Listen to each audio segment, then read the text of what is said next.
We are recording. What's the date? Is it 30th? The 30th. It's almost Halloween. That's true. So, how's your Democrat costume for the party? Oh yeah. He didn't go. No, he didn't wear it. Oh, I did not go as a Democrat. Well, I mean, you went as a soldier, so you from the Union, so I guess you could have been, right? I would have been Republican then. Lincoln was a Republican. I would have been Republican then Fair for enough. race. If I wanted to be a Democrat from that time period, I would have gone as a Confederate. Could have been John McCain. Solid South. Yeah. Well, hey, out there in fourth hour seniors, all five of you. We love you. Say hello to the seniors. Hello, seniors. Want to buy a wristband? Okay. It's Fun Friday. So we are picking up where we left off with the Nazis. We didn't really talk about the Nazis yet. What did we talk about with Germany post World War I? What was the scene like in Germany? John. Extreme inflation. Extreme inflation, economic downfall. Good. Maya. They were in a depression. They were in a depression before we were in the depression. And we were actually loaning money to them in the 1920s. Why were we loaning money to Germany in the 1920s? John. That way they could pay off the reparations. And that way the Europeans could pay back their loan debts to us. Right. The Germans would pay their reparations to the French, and the French and the other allies could pay us. Circular flow of money. And some people think that's just a circular bag of money, but it's not. Money's actually working as it goes. The Germans are rebuilding. Yeah. So France put heavier reparations on them than the United States and Britain thinks they should have, and then proceeded not to monitor it, which is part of the problem. That's an excellent point, and I hope you're all paying attention to this, and you're looking back at your notes, and you've written this down, and if you haven't written it down, you're adding it back in now. Part of the problem with the Treaty of Versailles was France had made it so difficult on the Germans. That's sort of a two-edged sword. On the one side of the sword, yeah, we're punishing Germany, and they deserve that. On the other side of the sword is the French have to impose that on the Germans. They have to monitor that for decades. And the French really don't do a very good job of it. And the British and the Americans had warned the French that this wasn't a good idea. But the French, in their emotion, I guess you might say, one of their ways of knowing, revenge, it's actually coming back to cut them. Because the Germans are going to do their best to try to comply, but they're not going to be able to comply completely. And the French are not all, the French, they're going to get tired of being mean. Because they're French, right? They're lovers, not fighters. I just. You never know where this videotape's going to end up, right? Yes, we're serious. Right. So, thus comes in the Nazi Party. Now, the Nazi Party is one of many parties vying for the Weimar Republic. They're trying to get the attention of the German people in 1932. And I want to point out that there's sort of a parallel universe going on here between Germany and the United States. 1932 is also an election year for the United States. The United States is in the midst of the Great Depression. It started in 1929. And Germany, of course, is feeling the Great Depression because their flow of money from the United States has been cut off. And the German people have a choice. Do we stick with the Weimar Republic?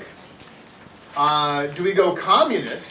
Because in another parallel universe, Joseph Stalin is building up the Soviet Union into this amazing, productive place. Or so everyone thinks. Or so everyone thinks. Thank you for pointing that out. There is a facade going on with the Soviets. They lie. Remember, the morality of communists is there's no religion for a moral base. So the only moral base you have is whatever you make up. And so lying, cheating, and stealing is okay as long as it gets you towards the perfect communist society. So that socialist Marxism is really kind of that's the end goal. And whatever it takes to get you there, whoever you have to kill, whatever painting you have to paint to make it look like you're getting there, fake it till you make it, that's okay. So, there is no other morality. Yeah. Is that supposed to be rallied? No, railed against the Weimar Republic. I think that was- Yeah. No. Really. I mean, I know you can have a political rally, but they're railed. In other words, they ranted against the Weimar Republic. So the Weimar Republic is getting the blame, just like Herbert Hoover got the blame in the United States for the Great Depression. The Weimar Republic is getting the blame for the Depression Depression era economics of Germany. And there's another choice. The other choice is communism, as I was just trying to say. So when the Nazis come up, they're saying, look, this hasn't worked, and we know communism is not the way we want to go. That's what they're saying. Oops, too far. And they're also railing against the communists for their connection to the Soviet Union. That's true. The Soviet Union does have a goal of infiltrating the German national politics so that they can bring communism to Germany. Remember, this is eventually a worldwide communist revolution. And Germany is the next door neighbor, I mean, via Poland. Poland's a new nation. But the Russians, when they surrendered in World War I, were always thinking that the reason they were surrendering to Germany was so that they could solidify their communist hold on Russia and then transport it into Western Europe. And so there are plenty of German communists who are thinking, yeah, the Soviets got the answer to all this thing. Obviously, democracy is not working. It's not working in the United States, the birthplace of modern democracy. It's not working in Germany. So maybe the communists have the answer. And so the Nazis step up and say, no, that's not the answer. Now, this is probably a good place to talk about the differences between communists and Nazis and fascism. They're opposite ends of the scale. Opposite ends of the scale. If we think of the political spectrum, there's left and there's right. Left and right. The right is conservative, the left is liberal. And that's easy to remember because left is liberal. In the United States, that means Republicans are on the right, are Republican, that's easy to remember, and the Democrats are on the left, the liberals. So if we took those two spectrums, those are sort of that's sort of the center of the political spectrum. Because Republicans and Democrats, well, they don't pick up guns and start shooting each other because they're not, they're still both classic liberals. They still both believe in democracy. They still both believe in Republican form of government. They believe in letting the people decide. So they're in that center spectrum. But with the right, you go extreme to the right, you get the Klan, the Ku Klux Klan, and then the Nazis, fascism. In fascism, you say you're ultra, ultra, ultra conservative. You want to conserve the old way of doing things. That means racial superiority. White people on top. Protestants on top of Catholics. And that's where the Klan is coming in the 1920s and 30s. The Klan is saying, we want white superiority, we want Protestant superiority, and we don't want anybody, we don't want diversity, we don't want racial diversity, we don't want religious diversity, we want to keep the old ways. Because they're better in their view, obviously. So on the liberal side, or the Democratic side, if you go to the extreme, then you get into communism, and socialism, and then communism and Marxism. What they're saying is that everybody's equal, right? And to make sure that everybody's equal, we're going to enforce it on you. We're going to add a gun point, which was what the fascists do as well. So where we lump the fascists and the communists in together, and where we get it confused, is they're both totalitarian because they're at the total extremes of the political spectrum. So it's okay to pick up a gun and enforce your political ideology on somebody because we're extreme and we think that's the only way to go. We don't like classic liberalism in the center because you argue and you argue and you argue and you argue. And we're sick of arguing. Let's just get it done. Instead of arguing, I'm just going to shoot you. There's no more arguing. I can just have it my way. So the extreme political ends of the spectrum are opposite of each other. Total equality under communism, and if you don't like that, we'll shoot you. And total inequality under fascism, and if you don't like that, we'll shoot you. So they're opposite, and yet, paradoxically, they have the same enforcement policies. Does that make sense? So we get confused because of the same enforcement policies, but we shouldn't be confused. They're completely the opposite. So if you ever go to, when you go to college and people start talking, and calling each other names, you're a fascist and you're a communist, and they just throw those names out there. They don't really know what they mean, I think. I think they're confused about it. Because they call you the same thing. You're a communist fascist. I'm like, what? That's opposite. That's not. Yeah. So, the Nazis are a good choice, so to speak. Obviously, I don't agree with the Nazis as a good choice, but for the German people, it's a possibility. And in the election of 1932, they won, out of all the political parties running, they won the largest percentage. And look, it's only 37%. But that's because there were so many political parties. There's the Democratic Socialists, there's the Christian Socialists, there's the this and the that. One of the people think, well, in the United States, you have this disadvantage because there's only two major political parties. But actually, if you had dozens of political parties, you would never get a majority. And that's true in Europe. There's lots of political parties in Europe. They don't have this American tradition of the European tradition. And so what happens is you have to form what's called a coalition. Once you get the majority, you have to find other parties and say, okay, so we need to form a supermajority. Would you join us? And if you join us on our team, then we can elect a prime minister from amongst us. That's how prime ministers are voted in. Or, in Germany, a chancellor. So, because Adolf Hitler, I love this propaganda poster here. You've got the Nazi Party with their swastika as number one, and you've got all these people sort of coming into the voting booth from all different directions. We attract everybody. And we'll talk about, so what are they asking for? Well, let's see. They're against the communists. They're pro-business. They want to build the German economy. They want to create jobs. And that's what Republicans like to do, right? As we talk about jobs. They really don't emphasize their racial superiority. They talk about it, but it's sort of in whispers and in side comments. It's not the main focus. Contrary to popular belief, the Nazis did not rise to power railing against Jews.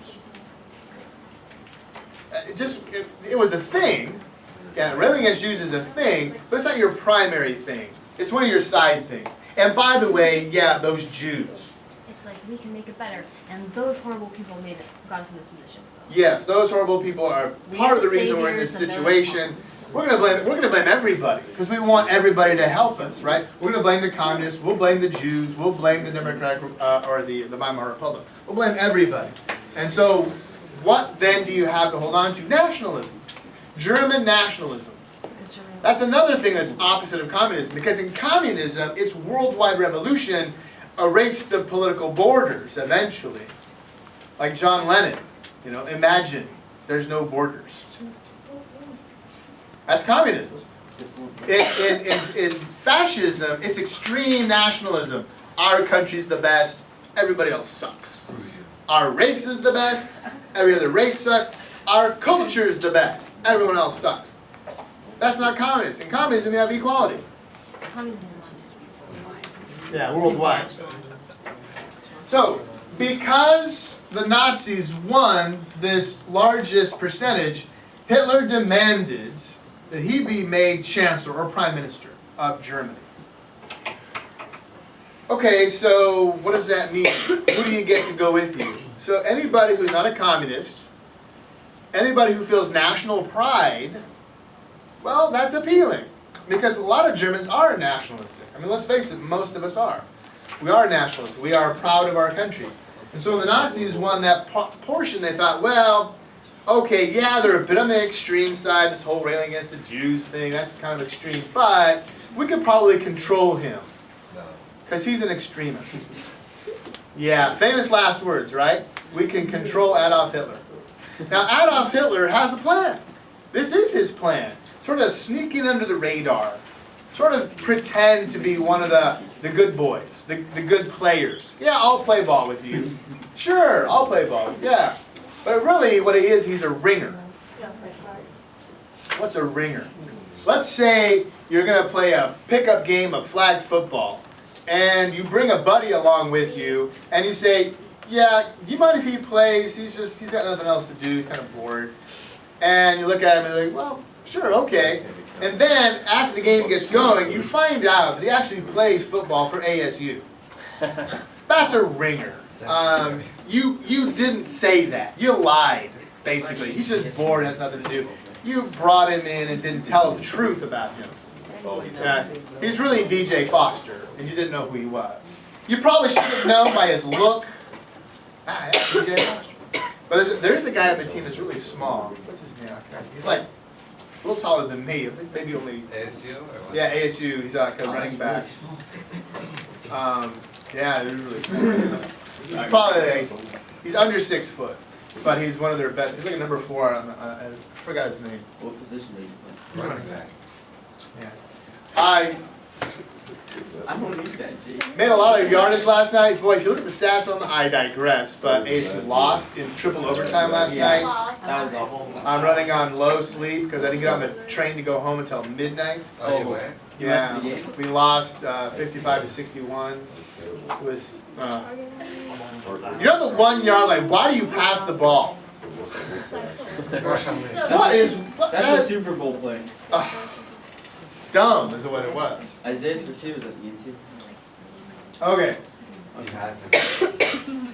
Just because this is U.S. and it's history, this is world history, but it's also the United States is time to shine as well. The United States is becoming a world player. And so let's talk about the fact that that parallel universe I mentioned earlier is the fact that Franklin D. Roosevelt is running for president at the same exact time that Hitler is running to be Chancellor of Germany. And they both get the job in the same year. And they both die in the same year, months apart. Like a month apart. How did Franklin Roosevelt die? Aneurysm. Oh, that's the worst. Yeah, his last words were, "I have a headache." Oh, that's messed up. Sad to say. All that work and then he had those terrible last words. I mean, yeah, let's see. I was president of the United States through the Great Depression, World War II. That would give me a headache too. But unfortunately. It's too bad, you know, you don't know you're going to die, you would say something more profound. Or just a little less. Yeah. Ordinary. So Franklin Roosevelt wins the election on the promise of a New Deal. Now, both men are progressive in this regard. They both want to solve the problems of their country. They both want to put people back to work. They both want to solve the Great Depression for their country. But they've got a slightly different way of going about it, don't they? One uses guns, one uses jobs. Yeah, Adolf Hitler and Franklin D. Roosevelt, not exactly on the same page. A classic liberal. He's talking about using his position of power for the greater good to help everybody who can be helped. He is called a socialist at times because some of his programs are, the New Deal is kind of radical. We talked about the New Deal last year. He was criticized for going too far toward the socialist, communist range. But I guess that's arguable. He certainly did create more of a welfare state that we have today. Today, we do have a lot of programs that people expect to continue. It's caused a lot of budgetary issues for us. So, the New Deal has really changed America into a different, there's a different expectation of government, that the government will do something to solve your problem. Before Franklin Roosevelt, the government was never expected to solve individuals' problems. You're on your own. Government could help with regulation of big business, but it's never going to help an individual. So the New Deal sort of forced a change on the United States. It also forced a change on Germany. And the Germans, of course, have been sort of playing that down or living that down for generations. Okay, so what is fascism? Alright. We're going to put it into words. I know I've talked about it, but I didn't have a list out here for you.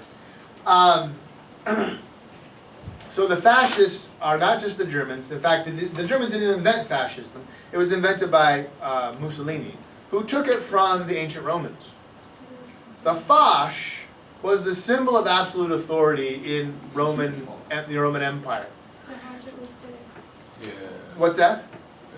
It's a hatchet with sticks. Yes, a hatchet wrapped in a bundle of sticks. That was a Roman. Yeah, that was a Roman thing. And so that physical symbol of authority would be carried in front of the emperor in Roman times. So when the emperor's walking down the street, if the Fasch was preceding him, held by a servant, that was his symbol of absolute authority. Absolute authority. So if he said, I don't like the way he looked at me, off with his head, Off well, with your head. off with your head. Or she's cute, take her back to the palace. Oh, God. Oh well. So absolute authority is what Mussolini, right here, pictured the Italian dictator. He comes to power in the 1920s trying to revive the grandeur of the Roman Empire. Because if you think about World War I, where were the Italians at the Treaty of Versailles? In the corner. Yeah, they were in the back corner, literally placed over there, and everybody ignored their request to be part of the winning team. Hey, where's our land? You know, we're going to basically surround the Adriatic Sea. And everybody said, yeah, sure, Italy. Why don't you just go home? And they did. The Italians left the Versailles Treaty before it was ever signed. They were basically humiliated by being ignored. And so the Italians got no respect.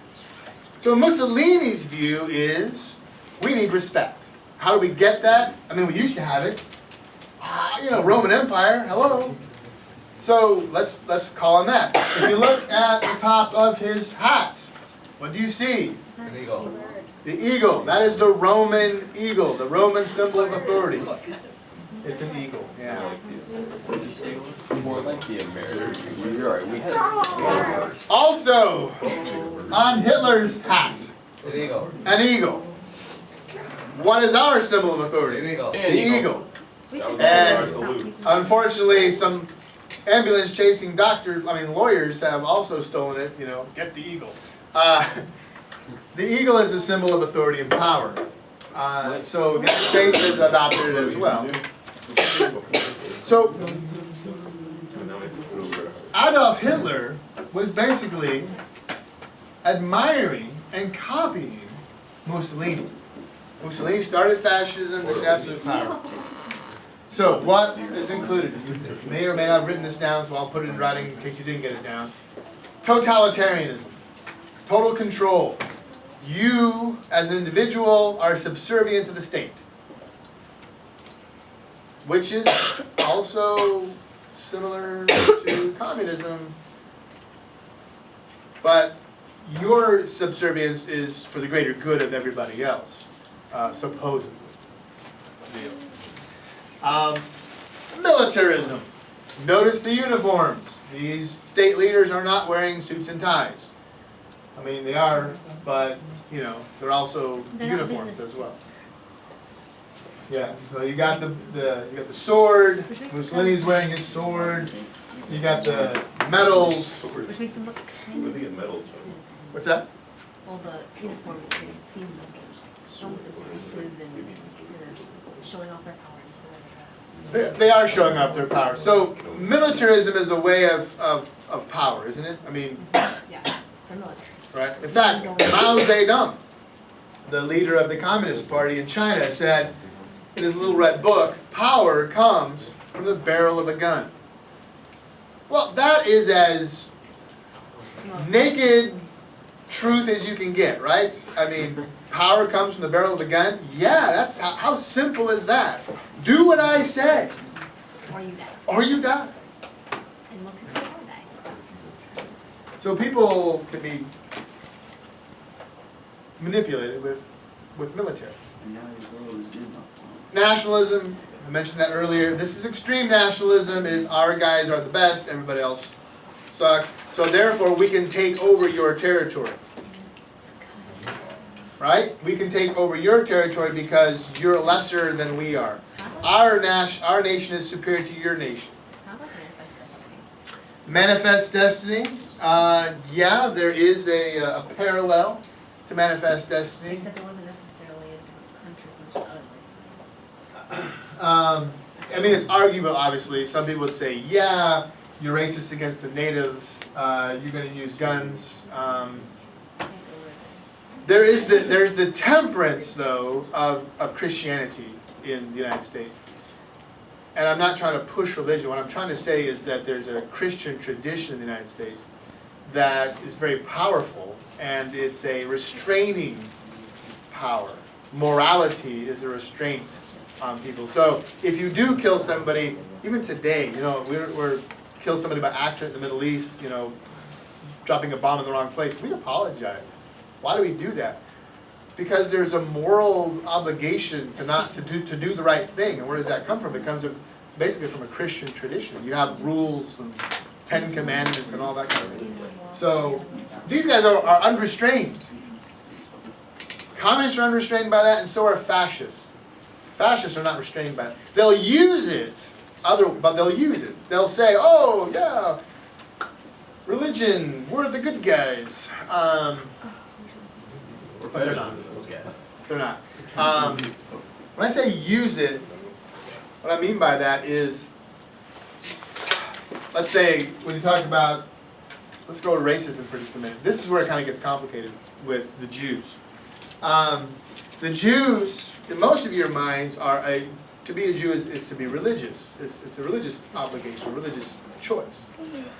But actually, prior to that, it's a race as well.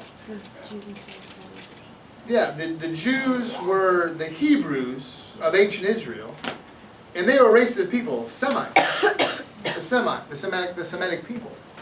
And so, to be racist is not just to be racist against a color, but also maybe a culture.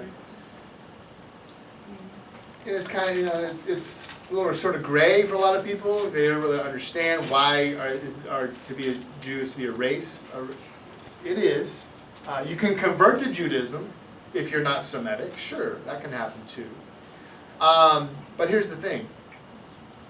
When you're a religious Jew, if somebody put a gun to your head and said, well, deny your religion, that could happen. You could say, okay, I'm not going to be a Jew anymore. I'll be something else. Oh, whatever you tell me to be, I'll be that. But if somebody puts a gun to your head and says, don't be Semitic anymore. Don't be black. Don't be Native American. Don't be Asian. What do you get? What's your answer? Can't really do that. Can't change that. So here's the important fact about anti-Semitism, is that it's not just anti-religion, it's anti-race. It's two things in one. You can deny one, but you can't deny the other. And so you can't get off the hook, no matter what you do. You can't please these guys. If you're a Jew, or any other race that they don't like, you can't fix it. You can't change it for them. So the only solution, and it's a phrase you've probably heard of, that comes to being in the 1940s, coined by Adolf Hitler, is what solution? The final solution. Yeah. Where this goes is the final solution. You kill, enslave, or kill all those lesser people, according to this view, this racial superiority. You get rid of them. Or you make them your slave until they die. You certainly don't let them procreate. You don't let them continue to have children. That's not going to happen. You use them up until they're all gone. And then problem solved. The solution. That was the sort of twisted nature, obviously. And this comes out of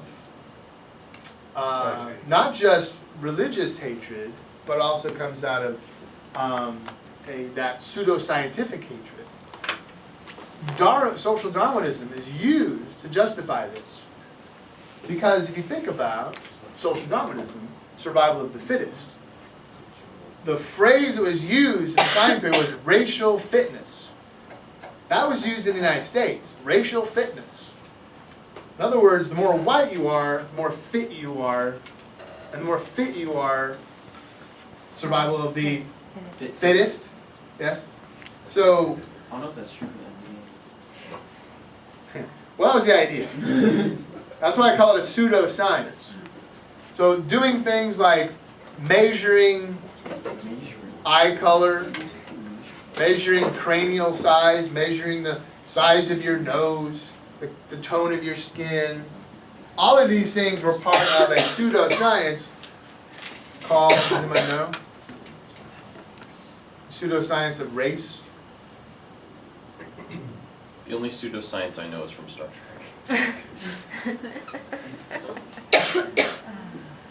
Okay. No one ever heard of this? Is it anti-Semitism? No, it falls into that realm. What is it? I said we probably don't know. Is it on that Might when board? you say it. No.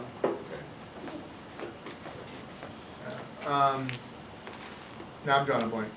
I hate when that happens. I'll think of it. You should have told us why you Good did times. Science of racism. Science of racism. That's what he said. Yeah. Well, Can I Google it? sure, Google it. That's always the answer. Okay, so questions on, and we'll come back to this whole idea of racial superiority and racial fitness later.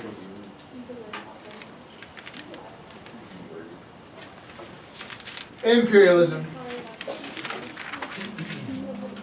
In order to tie all this together, you have to build an empire. Mussolini will try to reestablish the Roman Empire. Germany will establish its empire. That will last how long? 5 years. No, not literally, but how long does he want it to last? Oh, forever. Yeah, the 1,000-year Reich. Reich or reign. So Hitler calls his reign the Third Reich. So he's looking back to ancient Germany, the times of the Teutonic Knights as the First Reich, the first reign. The second reign was the reign of Bismarck and the Kaiser of the World War I era, the rise of modern Germany. And so that all collapses with World War I. So he's saying this is the Third Reich, the third reign. And it's going to last for 1,000 years, and it's going to be led by the Nazis. So that was really appealing to the German people. And it kind of made sense. He's got some historical background on it. There was an enemy to the east called the Communists. And then there's that underlying secret enemy, the Jews. Okay. This is from a textbook. I don't think you really have to write it down. But if we look at the social part of it, it's supported by the middle class and the industries and military because it sort of supports their worldview. Yeah, the military wants it because it's militaristic. Industry wants it because it's imperialistic and we can expand our industry. The middle class supports that because all those things are supported by the middle class.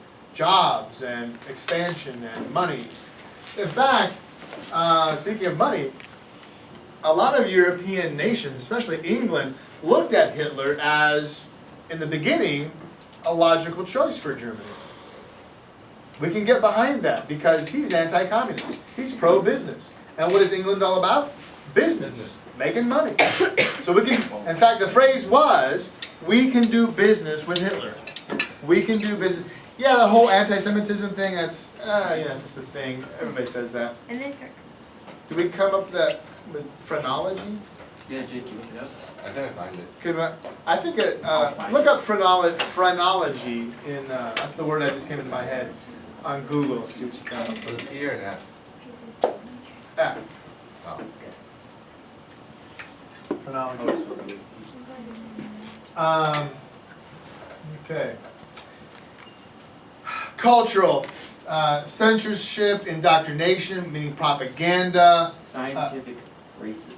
scientific racism, thank you. Phrenology with an F is scientific racism. The way you sort of measure racial differences and you come to the conclusion that white is superior to all other races. There's a German word for it, but I'm not going to attempt that. I'm not gonna say it out loud. Secret police, in other words, one of the questions that people wonder about the Nazis, how did they control the whole country? Isn't that kind of a fascinating question? Here's one of the answers. The Gestapo, yes, the secret police. But even the secret police of Germany, the Gestapo, doesn't really explain, because you don't have enough people in the Gestapo to control the whole country. So here's how you do it. You manipulate people to control themselves and everybody else by peer pressure. Fahrenheit 451. Fahrenheit 451? Yeah. Explain. Well, I remember they burn books, and if your neighbors found out you burned books, they'd report you so that they wouldn't get in trouble. Exactly. Exactly. So you use fear as a tool. In other words, if you know somebody who's breaking the law or breaking the rules that we've established, and you don't report them, then you're guilty too. So now it's like, oh crap, I have to turn my neighbor in, or else I'm in trouble. So you can't just have it. What about honor thy? How about honor thy parents, mother and father? That's out the window too. The fifth commandment is broken because you have to turn your parents in if they're being unpatriotic. What did they do? Can you Imagine imagine how you bad turn an your idea own that is. parents in? Can you imagine how bad an idea that is? Don't you get like a cookie or something though? Like, Yeah, you get a cookie, so it's okay. Can you Definitely. imagine? when I'm that young, like, Kids Good get job. mad. Get a cookie. Kids get mad. So now everybody's afraid of their neighbors, they're afraid of their family, and they're afraid of their children. Everyone's afraid of How everything. messed up is that? So if you didn't like someone, you could easily just be like, yo, they did something bad, even if they didn't do anything bad, and then something bad would happen. So, yeah, the question was, could you turn in somebody because you didn't like them? Yeah, that could So happen. like for just any reason, you could just. Oh, here's a really good one that applies to your age group especially. One of the first laws that the Germans passed once the Nazis got into power, called the Nuremberg Laws of racial purity. And it was outlawed to if you were Aryan, of the white race, if you were Aryan, it was illegal to date a non-Aryan, a Jew. It was called race defilement. Race defilement. That was the law. So, not famous, an anecdote I read from the time period. In the town of Nuremberg, a woman went up to a police officer, pointed out a man she used to date, and said, he's a Jew, and he dated me, and we had sex. And they arrested him and put him in a concentration camp. what about Earth? Talk about The- hating your ex. You just have to point them out, Like that. and they're off to the concentration camp. That's a really bad idea. That's a really bad, yeah. Pour on the faces. Like, hang in your- So it's a lot of fear going on, right? You don't want to.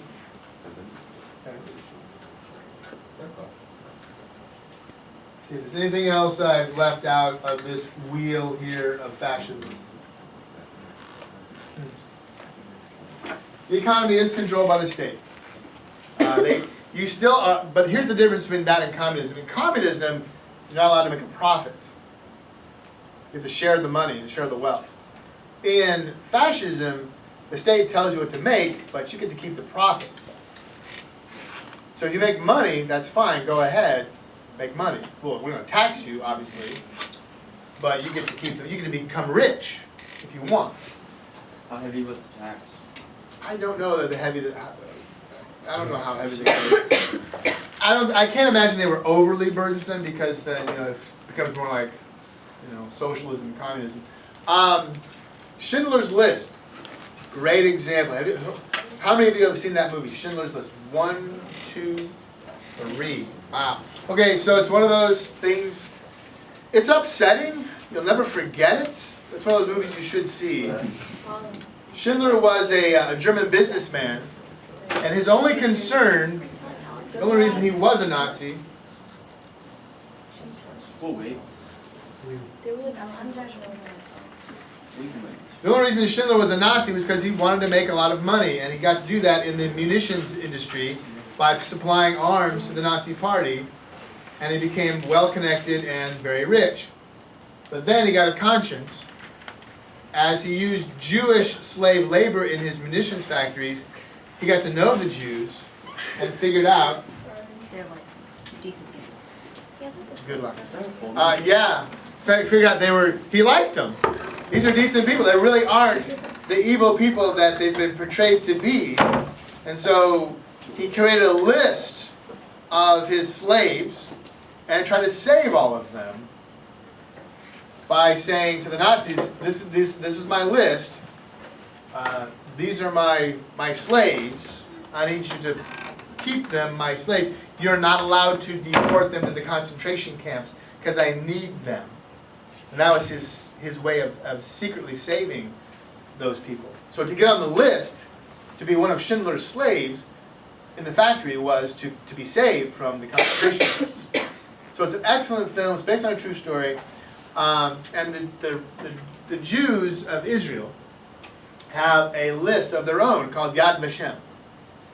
Yad Vashem is a list of all the non-Jewish supporters who have helped Israel. Anybody who's a non-Jew has helped a Jew survive the concentration camps or anything other thing is on the list of Yad Vashem, and they're honored in Israel for helping a Jew survive. The saying in Israel is, save one life, save the world. And that's part of Yad Vashem. So if you're ever doing any kind of research on the Holocaust, and you come across the name of somebody who was helping Jews, and you can document them, look up their name on Yad Vashem. If it's not on Yad Vashem, you could get credit for pointing them out to the state of Israel. I don't know how that would work exactly, but, you got a cool thing.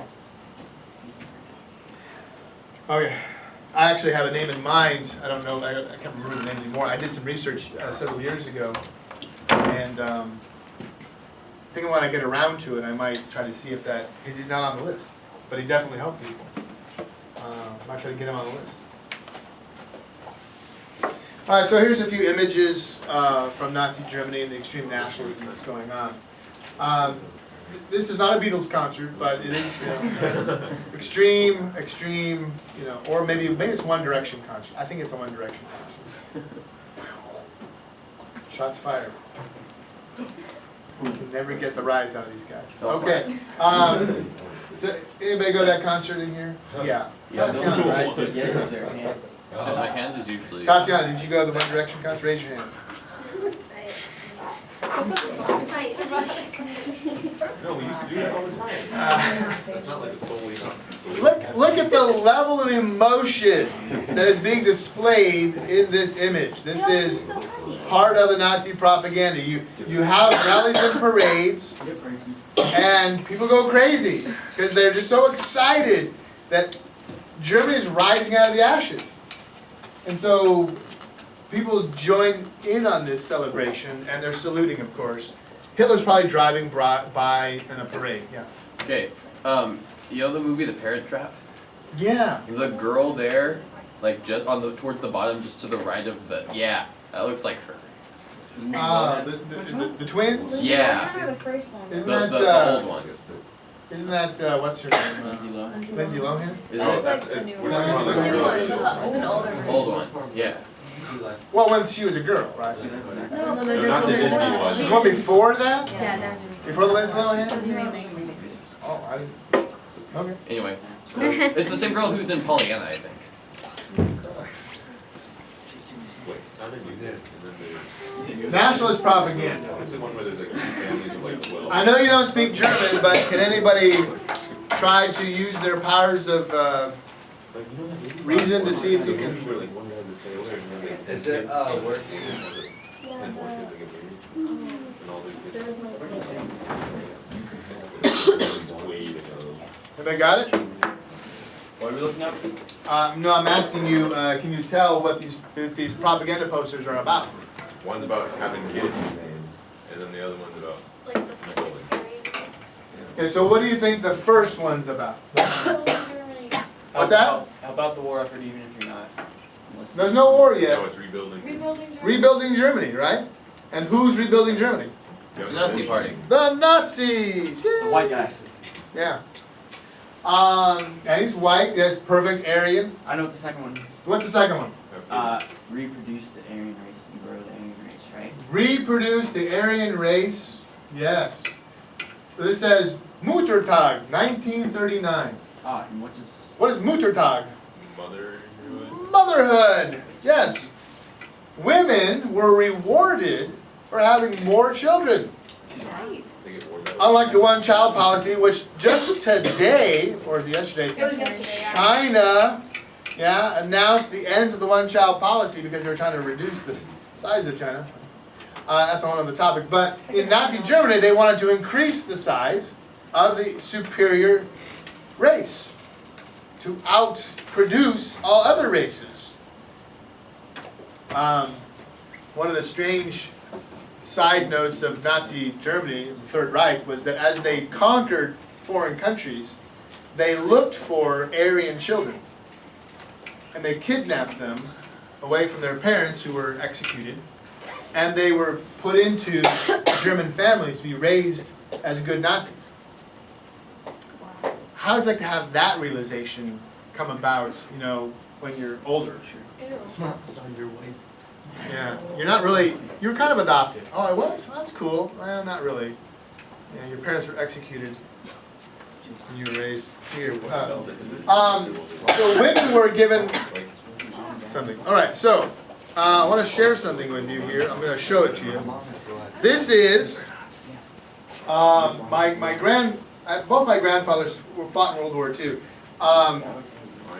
One of my grandfathers, my mom's dad, brought back a few trinkets, war trophies, whatever. This is our Nazi cross. It's got a swastika in it, and it's got the year on the back. I really never knew what it symbolized. Obviously, it's Nazi because it's got a swastika on it. I don't think my grandfather even knew.